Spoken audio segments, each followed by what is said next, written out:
Hi మామ సోలోగా Mahabalipuram explore చేద్దాం అనుకుంటే మనకు ఒక జపాన్ ఫ్రెండ్ పరిచయం అయిండు. వాడు కథ ఏందో వాడు ఎట్లా పరిచయం అయిందో ఈ వీడియోలో చూద్దాం. మనం ప్రజెంట్ నేనున్నది షోర్ టెంపుల్ మహాబలిపురంలో. ఈ ఎండకి క్యాప్ కొనుక్కుంటే ఇంక అంతే సంగతులు. ఫోన్ అలా ఉందట కానీ ట్రైపాడ్ స్టాండ్ అలా లేదంట. ఏందో అన్ని అడ్డమైన రూల్స్ పెడతారు. ఇదే మామ షోర్ టెంపుల్ అంటే. ఇక్కడ దేవుడు విగ్రహం అయితే ఏముండదు, జస్ట్ ఇలా గుడి ఉంటుంది. జస్ట్ ఆర్కిటెక్చర్ చూడడానికే చాలా మంది వస్తుంటారు. ఆ చాలా మందిలో నేను ఒకరిని. ఈ లొకేషన్ ని ట్రైపాడ్ తో క్యాప్చర్ చేద్దామని చాలా ఆశలతో వచ్చిన, బట్ వీడేమో ఇక్కడ అసలు వెరీ స్టూపిడ్ రీజన్స్. ఫోన్ అలా ఉందంట, వీడియో తీసుకొచ్చట కానీ ట్రైపాడ్ పెట్టడం కుదరదంట. ఇక ఏం చేసేది లేక చేతే ట్రైపాడ్ అనుకొని మొత్తం షూట్ చేయడం స్టార్ట్ చేసిన.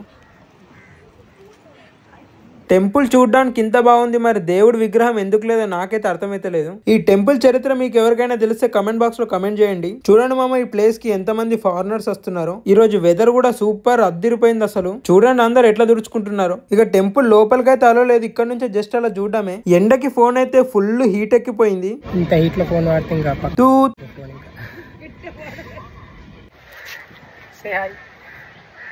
ఇక మనోడు ఎట్లా పరిచయం అయిందంటే, సోలోగా నిల్చొని ప్లేస్ ని ఎక్స్ప్లోర్ చేస్తుంటే వెళ్ళి పలకరించినాం అనమాట. ఎక్కడి నుంచి వచ్చినామని అడిగితే జపాన్ నుంచి వచ్చినా అని చెప్పిండు. ఇండియాకి సోలోగా ట్రావెల్ చేద్దామని వచ్చిండంట. మనోడు ఇండియాకి రావడం ఇది సెకండ్ టైం అంట. అసలు సోలోగా ఎందుకు వచ్చిండో ఒకసారి అడుగుదాం మనం.